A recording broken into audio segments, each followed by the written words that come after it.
தோற்றங்களுக்கு அப்பால் உண்மையில் என்ன இருக்கிறது? நீங்க ஒரு ஃபேமிலியா ஒரு கடத்தெருவுல இருக்கீங்கன்னு வச்சுப்போம்.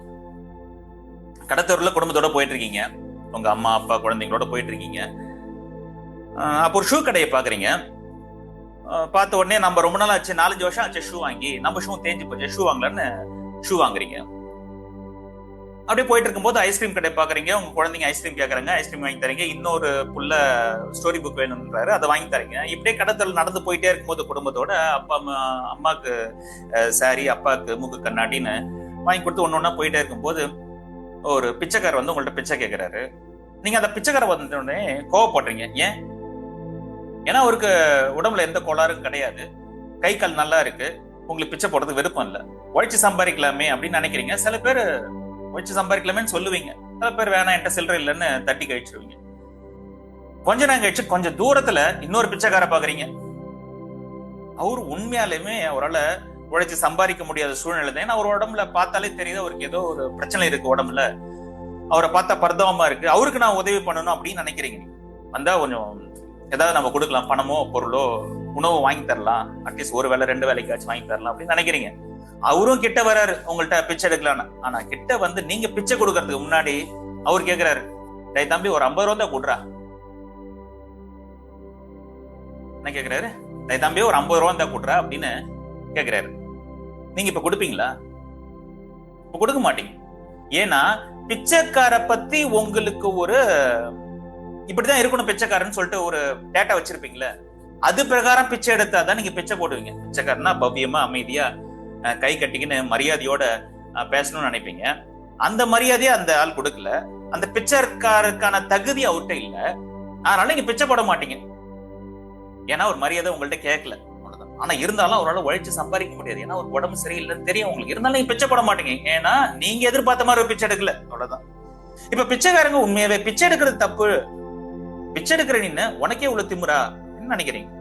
பிச்சை எடுக்கிறது தப்புன்னு யார் சொன்னது? முதல்ல நான் கரெக்ட்னு சொல்லல, எல்லாரும் பிச்சை எடுக்கிறது தப்புன்னு சொல்லி வச்சிருக்காங்க. இந்த திரைப்படங்கள்லாம் நடிக்கிறாங்கல்ல, பணம் செலவு பண்ணி ஒரு கதை வச்சு, இசையமைத்து, ஃபைட் மாஸ்டர் வச்சு, ஒரு ஸ்டோரி வச்சு நடிக்கிறாங்க. அங்கேயும் நடிப்பு தானே அது. பிச்சை எடுக்கிறவங்க எல்லாருமே நடிக்கிறாங்கன்னு சொல்ல. உணவு மட்டும்தான் வேணும் அவங்களுக்குன்னா எவ்வளோ தர்மசாலைகள் இருக்கு, ஆசிரமம் இருக்கு, கோயில் இருக்கு, 3 வேளையும் நல்லாவே சாப்பாடு போடுறாங்களே, அங்க போய் சாப்பிடலாமே. இந்த பிச்சை எடுக்கிறவங்க சில பேர் அவங்க பணம் சம்பாதிப்பதற்காக அதை பயன்படுத்துறாங்க. அவங்க நடிப்பு நல்லா இருந்தா நீங்க கொடுத்துட்டு போக வேண்டியது தானே. நீங்க நினைக்கிற மாதிரி உங்க பிச்சை எடுத்தா நீங்க கொடுத்துட்டு போக வேண்டியது தானே. பிச்சை எடுக்கிறது கரெக்டா தப்புன்னு நான் சொல்லல. அங்க நடந்த விஷயங்கள், அந்த கடத்தெருவுல நடக்கிற எல்லா விஷயமும், அந்த அனுபவம், அந்த எண்ணம், அந்த கருத்து எல்லாமே உங்களுக்கு எங்க உணரப்பட்டது? கடத்தெருவுன்னு சொல்லாதீங்க, கடத்தெருவுல தான் எல்லாமே நடந்தது. அந்த உணர்வு, உணர்ச்சி, அறிவு, அனுபவம், இந்த கோபம், வெறுப்பு, சந்தோஷம் எல்லாமே எங்க நடந்தது? உங்களுக்குள்ளதானே நடந்தது. அப்போ இந்த உலகம் எங்க இருக்கு? உங்களுக்குள்ளதானே இருக்கு. நீங்க பாக்குறது எல்லாமே உங்களுக்குள்ளதானே அனுபவிக்கிறீங்க. அந்த எக்ஸ்பீரியன்ஸ் எங்க நடக்குது? உங்களுக்குள்ளதான் நடக்குது, உங்க மனசுக்குள்ளதான் நடக்குது.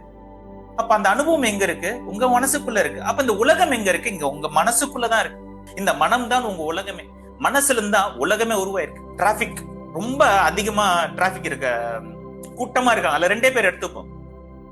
அதாவது 2 பேர் கார்ல இருக்காங்க, ஃபுல் ஜாம் பேக்டு டிராபிக். அதுல 2 பேர் கார்ல இருக்காங்க. ஒருத்தர் ஒரு கார்ல இருக்காரு, இன்னொருத்தர் இன்னொரு கார்ல இருக்காரு. ஒருத்தர் பேங்க் பண்ணினே இருக்காரு, ஹார்ன் அடிச்சுட்டே இருக்காரு, வண்டி மூவ் ஆகாது, ஏன்னா ஃபுல் ஜாம் பேக்டு. ஆனா அவருக்கு அவசரம், பதட்டம், கோபம். எதனால? அவர் எங்கேயோ யார்ட்டையோ அப்பாயின்மெண்ட் கொடுத்திருக்காரு, ஒரு பிசினஸ் டாக்குக்காகவோ இல்ல வேற ஏதோ ரீசனுக்காக அப்பாயின்மெண்ட் கொடுத்துரு. ரொம்ப அவசரம், போய் ஆகணும். போல்னா ஒன்னும் பிசினஸ் கிடைக்காம போயிடும், இல்ல தப்பா எடுத்துப்பாங்க. ஏற்கனவே அப்பாயின்மெண்ட் மிஸ் பண்ணி செகண்ட் டைம் அப்பாயின்மெண்ட் வாங்கி போறாருன்னு வச்சுக்கோங்க. அவரோட எண்ணம் எப்படி இருக்கும்? அவரு மூவ் ஆகாத வண்டியில லிவரை பிடிச்சுன்னு ஆடினே இருப்பாரு. இன்னொருத்தர் பாக்குறாரு கார்ல உட்காந்துட்டு, அவரு ஹாப்பியா ஹாலிடே மூட்ல ஜாலியா பாட்டு கேட்டீங்கன்னு பாக்குறது. பைத்தியக்காரா, வண்டி போவாதுன்னு தெரியும், இது தெரிஞ்சும் நீ மாட்டுன்னு ஹார்ன் அடிச்சுட்டே இருக்கேன். அவர் பாக்குறாரு இவனை. 2 பேருமே கண்ணாலே பேசிக்கிறாங்க, லவர்ஸ் மாதிரி. என் கஷ்டம் எனக்கு தான் தெரியும், நான் எவ்வளவு அவசரத்துல இருக்கேன், நீ ஜாலியா இருக்க ஹாலிடே மூட்ல பாட்டு கேட்டு இருக்க, என்ன பார்த்து நீ திட்டுறியா அப்படின்னு பாக்குற பார்வையில புரிஞ்சுக்கிறாங்க. சோ இது மாதிரி வெளி சூழ்நிலைகள் எல்லாருக்குமே ஒரே மாதிரி தானே இருக்கு. ஆனா உள் சூழ்நிலை என்ன நடக்குது? உள்ள சூழ்நிலை என்ன இருக்கு? ஒவ்வொருத்தரோட அனுபவம், தேவை, மெமரி, எக்ஸ்பீரியன்ஸ் சோ ஆசை இத பொறுத்து உள் சூழ்நிலைகள் மாறிக்கொண்டே இருக்கிறது. இந்த உலகம் எல்லாருக்கும் ஒரே மாதிரி தான் இருக்கு, ஆனா உள்ள சூழ்நிலைகள் மாறிக்கொண்டே இருக்கிறது. நம்ம தோற்றங்களுக்கு அப்பால் என்ன இருக்கிறது? எதுக்கு இதை சொல்றோம்னா, இங்க உள்ளந்தான் எல்லாமே தொடங்குச்சுல, அப்ப தோற்றமே இதானே. இப்ப இந்த காட்சி தானே, இந்த காட்சியை தாண்டி நம்ம போகணும். இந்த காட்சி எங்க இருந்து உருவாகுது? மனசுல இருந்து உருவாகுது. மனம் ஏன் உருவாக்குது இந்த காட்சிய? ஏன்னா மனசுல இருக்க ஆசை தான் உருவாக்குது.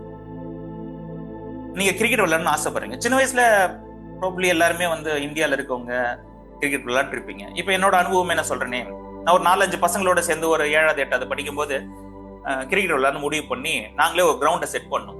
யாருமே இல்லாத ஒரு கிரவுண்ட், புழக்கத்துல இல்லாத ஒரு ஏரியாவை பிடிச்சி அங்கேயே போயிட்டு தரையை மட்டம் பண்ணி காலையிலே போயிட்டு தண்ணி ஊத்தி அதை ஒரு 50-60 அடி இந்த பவுலிங் பேட்டிங் பண்ணுவாங்கல்ல அந்த ஏரியாவை பிச்சை ரெடி பண்றோம். பிச்சை ரெடி பண்ணி அப்புறம் வீட்டுல இந்த வரவு கட்டையை வச்சு ஸ்டெப் மாதிரி சேர்ந்து நாங்க ஒரு பிச்சை ரெடி பண்ணி ஒரு 2 நாள் காய் விட்டு விளையாடணும்.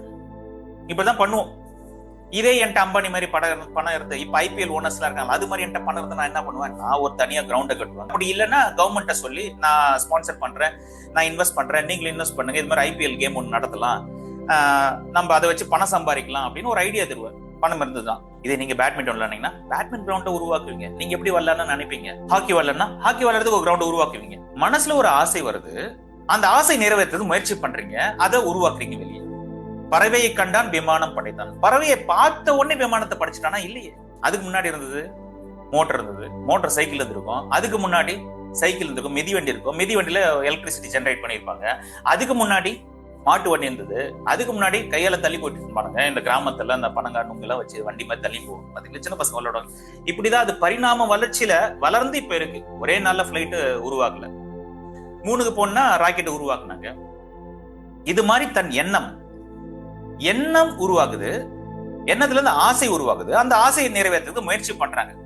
அது ஒரு அறிவா இருக்கும்போது என்ன ஆச்சு, அதுக்கப்புறம் 2 அறிவா 3 அறிவா பரிணாமம் வளர்ந்து இன்னைக்கு மனிதனை உருவாகி நம்ம இந்த உலகத்தை இப்படி படைச்சு வச்சிருக்கோம். இந்த மனம் என்பது இல்லைன்னா இந்த உலகம் என்பதே உங்களுக்கு கிடையாது. இங்கிருந்து ஆரம்பிக்கணும். அங்கிருந்து ஆரம்பிச்சா அது யார் ஆரம்பிச்சாங்க, எப்படி ஆரம்பிச்சா, அந்த கொஸ்டின் போயினே இருக்குமே தவிர அது கண்டே பிடிக்க முடியாத நிலை. இங்கிருந்து தான் மனம் இல்லைன்னா இந்த உலகம் இல்லை. சோ மனம் எங்கிருந்து உருவாச்சு? மனம் மாயால இருந்து உருவாச்சு. மாயா எங்கிருந்து வந்தது? மாயா எங்கிருந்து வரல, மாயா பிரம்மனோட குவாலிட்டி. நெருப்பு இருக்கு, நெருப்போட தன்மை என்ன? எரிப்பது. சோ நெருப்பு என்பது பிரம்மன், அதோட குவாலிட்டி என்ன? மாயா. இந்த மாயா என்பது உண்மை இல்லாத உண்மை மாதிரி காட்டும், இல்லாத ஒண்ணத்தை இருக்கிற மாதிரி காட்டும்.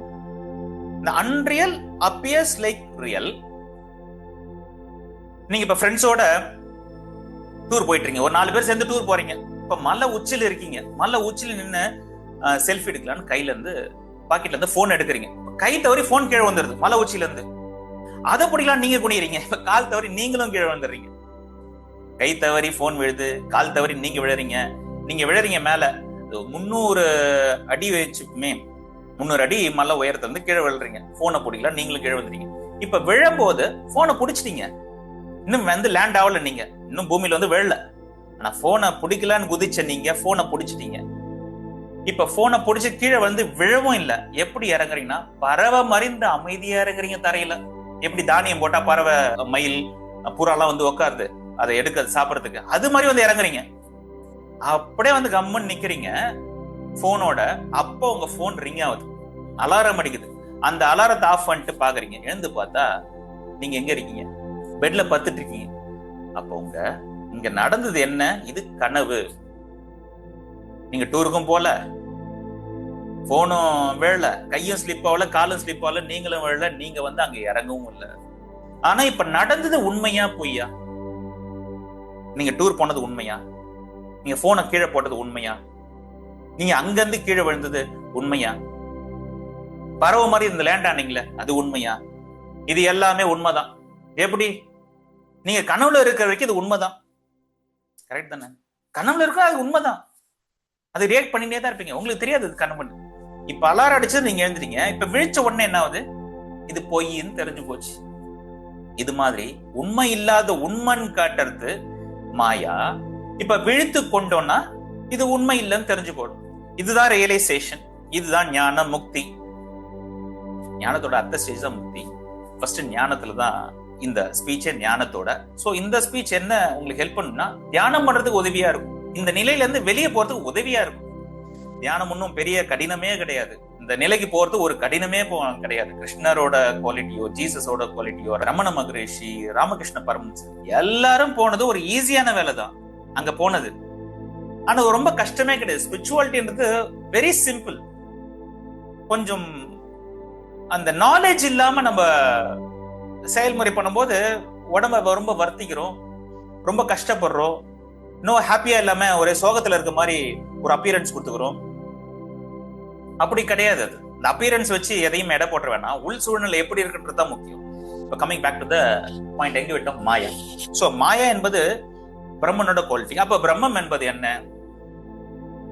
பிரம்மம் என்பது உருவமற்ற, எல்லையற்ற, என்லெஸ் விழிப்புணர்வு, consciousness, pure awareness without attribute, எந்த பண்பும் இல்லாத விழிப்புணர்வு தான் பிரம்மம்.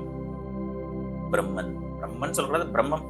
பிரம்மம் என்ற வார்த்தையை கூட தவறாதான் நினைக்கிறேன், சிவம் என்ற வார்த்தையை கூட தவறாதான் சொல்றேன், கடவுள் என்ற வார்த்தையை கூட நான் தவறா சொல்றேன். ஆனா இது குறிக்கிறதுக்கு ஒரு வார்த்தை வேணும்ல, வேணா உண்மைன்னு வச்சுக்கலாம், அதுதான் கரெக்டான வார்த்தை. ஆனா உண்மைன்னா அதுக்கு ஒரு உருவம் வேணும். உருவம் இல்லாம நம்ம எதையுமே நினைச்சு பார்க்க முடியாது இல்ல. நீங்க ஏதோ ஒன்றத சொல்றேன், நான் ஒரு ஆப்பிள் சாப்பிட்டு வந்திருக்கேன், உங்களுக்கு ஆப்பிள் பிடிச்சதுன்னா ஆப்பிள் வச்சுக்கோங்க, இல்ல ஆரஞ்சு நான் சாப்பிட்டு வந்திருக்கேன், ஆரஞ்சு பிடிச்சா. இப்ப மேங்கோ சீசன்ல இப்ப மேங்கோ சாப்பிட்டு வந்திருக்கேன் நான். ஆனா நீங்க மேங்கோ வாழ்க்கையில பார்த்ததே இல்லை, நான் வந்து சாப்பிட்டு வந்து சொல்றேன், நான் மேங்கோ சாப்பிட்டேன், அது மஞ்சள் கலர்ல இருக்கும், ரொம்ப இனிப்பா இருக்கும், அதோட இருக்க கொட்டை வந்து அதை சாப்பிட்டு சாப்பிட்டு சாப்பிட்டு சின்ன வயசுல சாப்பிட்டு இருப்பீங்களா, எப்படி சாப்பிட்டு சாப்பிட்டு அது அவ்வளோ ருசியா இருக்கும், நீங்க சாப்பிட்றீங்களான்னு கேக்குறீங்க. இல்ல நான் சாப்பிட்டதுல பார்த்தது இல்லைன்னு சொல்லி. இப்ப நீங்க என்ன பண்ணுவீங்க? நான் சொன்னதுனால நான் சாப்பிட்டது உங்கள்ட்ட சொல்றேன், உங்க வெறும் கற்பனையா மட்டும்தான் இருக்கும் தவிர அது உங்களால ஒரு உருவத்தை கொண்டு வரவே முடியாது. அதனால நம்ம இந்த கடவுள் என்றத கும்பிடுறதே ஒரு உருவத்தை எது கொண்டு வந்தாங்கன்னா, இப்ப மனுஷனா தான் மனுஷனோட உருவத்தை கொண்டு வந்தாங்க. இதுக்கெல்லாம் நிறைய பேர் பேசிச்சாங்க. எருமத்துக்கு ஒரு கான்சியஸ்னஸ் இருந்தது, அதோட திங்க் பண்ண முடியும், கான்சியஸ் அதுக்கும் இருக்கு, அதுக்கு ஒரு அவேர்னஸ் இருக்கு. அதுன்னா எருமத்தோட உருவத்தை தான் அது வந்து கடவுளை வச்சுக்கும், பன்னியோட உருவத்தை தான் அது கடவுளை வச்சுக்கிட்டோம். மனுஷன் வந்து மனுஷனோட உருவத்தை வச்சுக்கிறான். ஆக்சுவலி கடவுள் என்பது, உண்மை என்பதுக்கு இட்ஸ் அ ஃபார்ம்லெஸ், அது எல்லையற்றது. திருவாசகம், எல்லா பிறப்பும் பிறத்திலத்தின் எம்பெருமான் உய்ய என் உள்ளத்தில் ஓங்காரமாய் நின்ற மெய்யா விமலா விடைப்பாகா வேதங்கள் உன்னை ஐயா என ஓங்கி ஆழ்ந்து அகன்ற நுண்ணியனேன். உன்னை ஐயா என்று ஓங்கி ஆழ்ந்து அகன்ற நுண்ணியனே. உயரமா இருக்கு, ஆழ்ந்து இருக்கு, அகலமா இருக்கு, நுண்ணியமா இருக்கு, எல்லாமா இருக்கு, எல்லாமா இருக்குது. அது அவங்கவுங்க ரிலிஜன் பொறுத்து அவங்கவுங்க பேர் வச்சுக்கிறாங்க. சோ பிரம்மம் என்னன்னா, பிரம்மம் என்றது இட்ஸ் a formless. ஆனா எல்லா உருவமும் இருப்பதும் அதுதான். அந்த உருவம் எது கொடுக்குது? மாயை தான். அது ஏற்கனவே பார்த்த மாதிரி நெருப்போட குவாலிட்டி வந்து எரிக்கிறது. டெசர்ட்ல பாக்குறீங்க, தூரத்துல காணல் நீர் பாக்குறீங்க, மிராஜ் பாக்குறீங்க. அப்ப டெசர்ட்டை வந்து நீங்க பிரம்மன் ஒரு உதாரணத்துக்கு. அடுத்து மிராஜ்ன்றது என்னது? காணல் நீர். காணதுக்கு மட்டும்தான் காணல் நீர். அது எடுத்து கிட்ட போய் பார்த்தா அது மாயை தானே. காணல் நீரை குடிக்க முடியாதுல்ல, அதுதான் மாயா, அதுதான் இந்த உலகம்.